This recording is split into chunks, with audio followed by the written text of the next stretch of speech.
Hey guys, today I'm going to show you a cool tip to play VRChat without VR. So the first thing you're going to want to do is download VRChat on Steam. That's it. You just play the game. You did it. Okay, all jokes aside, I wanted to make this video because I thought it was very interesting that despite the title, VRChat, you don't need VR and you don't need to chat. So you might be wondering, Nova, what the fuck are you talking about? Isn't that like the whole point of the game? Well, I mean, kinda. So to go over the first part, the VR, let's go over the different ways to play VRChat. Now, you might have heard the term Questie before. Questies are people who use just the Oculus Quest 2, 3, whatever, on the standalone version in the Oculus Store from their headset. This is a severely nerfed version of the game, which runs on Android technology, yes, just like your phone, and there are a lot of limitations when playing as Quest only. This includes not being able to see certain avatars and seeing certain worlds. It's like VRChat Lite, you're only experiencing a little bit of it. I mentioned it's on Android technology. VRChat is also on mobile. You can play it on your mobile device. I've not done it myself, so I can't speak to it of how good or bad it is. I can't speak to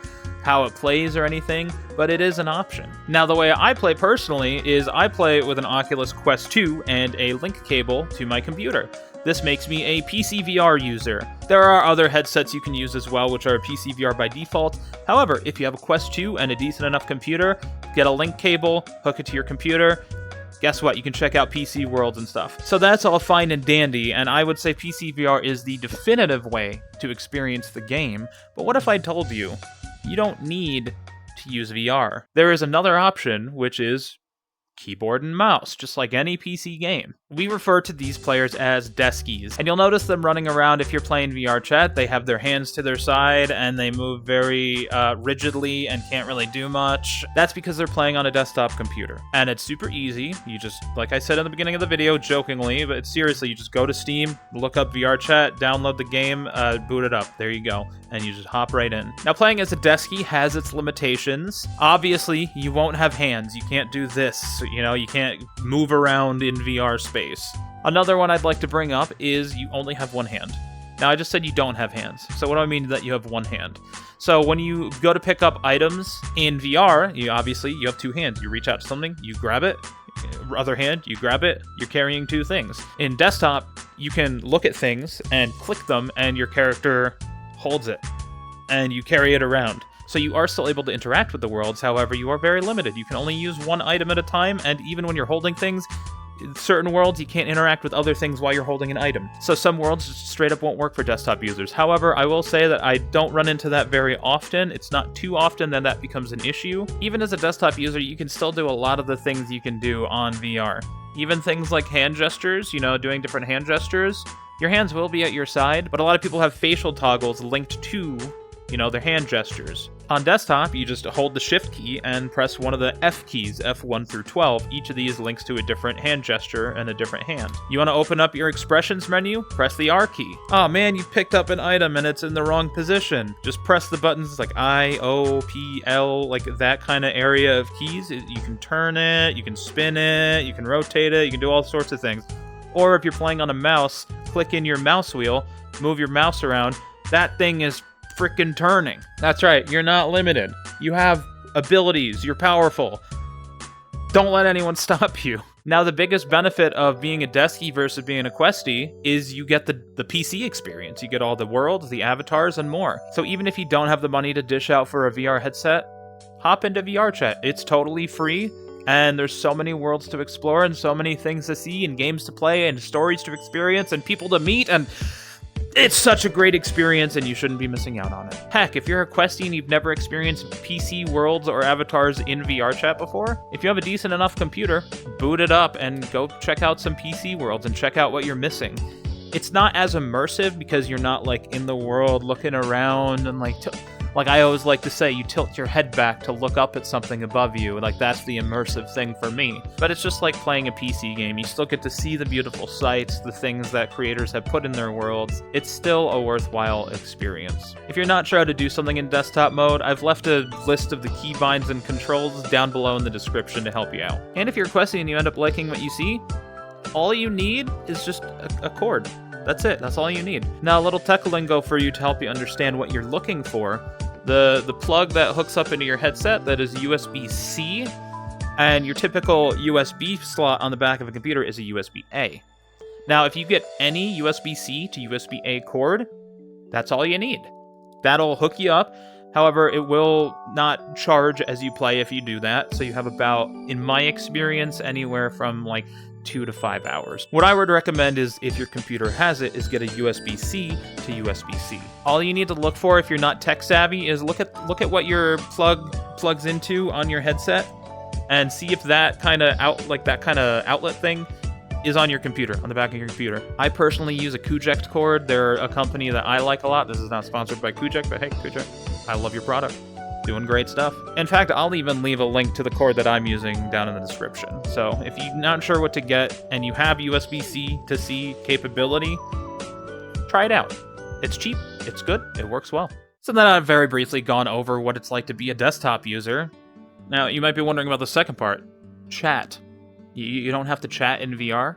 I mean, it's called VRChat. Isn't the whole point to go meet people? Yes and no. Now, if you've been following my channel for a while, you'll know that I cover a lot of cool VRChat worlds. My whole thing on VRChat is world hopping, and world hopping is so much fun. Now, what is world hopping, Nova? You might be asking. World hopping is the activity where you just go to different VRChat worlds. Oh, that's a cool world. Now you can go to this one. Oh, that one's cool. Oh, that you just hop worlds.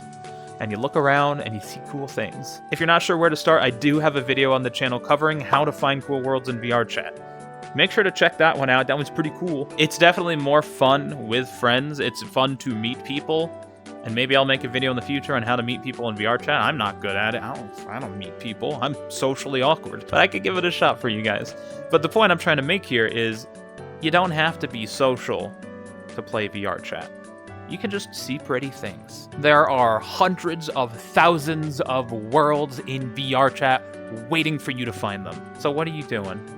Get out of the black cat and go see some pretty shit. Now, another side of this I do want to bring up as well is, what if you want to meet people, but you're anxious about your voice, or you're shy and you don't want to talk?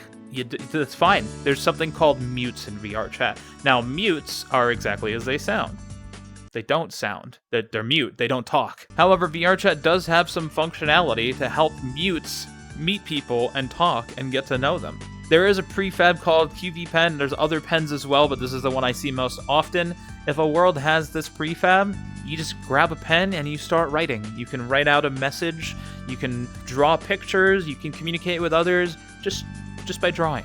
And it's pretty rad. It's a pretty cool way to meet people without having to ever open your mouth. And if you're worried about your handwriting, guess what? There's an in-game keyboard. If you're on desktop, press the Y button. There it is. On VR, if you open your expressions wheel and you go to options, you'll see a chat box option up there. And if you enter keyboard, it's kind of taking up space, but there you go. You have a chat box and you can type click, and it'll pop up above your head. Very useful tool. Me personally, I have it set to a keybind for clicking in my right stick. So anytime I need my chat box, there it is. Now, something to note, and this is a pro tip for everybody playing VRChat. Everybody should do this. Everybody should do this. What we're going to do here is we're going to open up our menu. We're going to go over to our settings, right? Now, what I want you to do at home, follow along with me, scroll down until you get to chat box. You'll see local chat box visibility. By default, this is set to friends for whatever reason. Make sure that's set to everyone. If there's a mute trying to communicate with you, you're not going to know if you're not friends with them. By default. So turn that to everyone, so you'll know when people are trying to talk to you. There is a notification volume thing right over here. Turn that on. Set the volume to whatever you want. I find 40% works well with my other audio settings, but kind of play around with it and see what works. If you have this on, the chat box will make a little popping sound, and you can turn your head to the source of the noise and see what the person has said. Now, I have gone around as a mute occasionally due to, anxiety, autism, going nonverbal, whatever the reason is, or I'm just not in the mood to talk, or I have to be quiet, whatever. I've tried being mute, and one thing I will say for certainty, it's not easy. People tend to ignore you if you're not in their face saying, hey, how's it going? And like I said, the chat box visibility by default is set to friends only, so not everyone's going to see it. People won't take the time to stop and watch what you're drawing with a pen all the time. But if you're patient and you find the right people, there are people who will give you the time of day and sit down with you and chat, and you can have some good conversations without ever turning on your microphone. So if you want to meet people, it's still possible. Be a mute, have fun, use the tools available to you. Hey everyone, Nova of the Future here, and I think it is a great disservice that I also forgot to mention the deaf community in VRChat and the fact that they invented an entire sign language. That's right, a VR sign language based on American Sign Language, completely possible to do with just your controllers. Now, I am by no means an expert on this subject, but I did want to point out that this is a thing that exists, so if you learn sign language, not only can you communicate better with deaf people, but it's another option for those who don't want to use their mic. You can be a mute and use sign language. Now, if you want to learn more about this, there's a great resource called Helping Hands. There's a website for it as well as a Discord. I will leave both of them down in the description. Look into it, learn a new skill, and yeah, have a great time. All right, Pass Nova, back to you. So the final question we take away from this, dear viewers, is what is VRChat? If you take away the VR and the chat.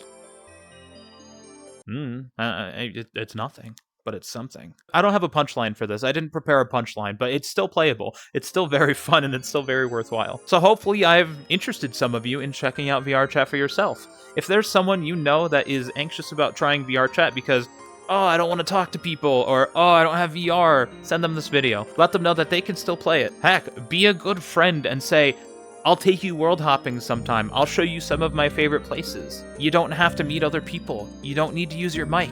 You don't even need VR. And with that being said, my loyal viewers, that'll do it for today. More videos on the way. I have a little bit of a roadmap for the next, 5 or 6 videos. We're going to be getting to that climbing carnival soon, so stay tuned. And if you want to keep up to date with my stuff, make sure you like the video, comment, subscribe, all that stuff, hit the bell.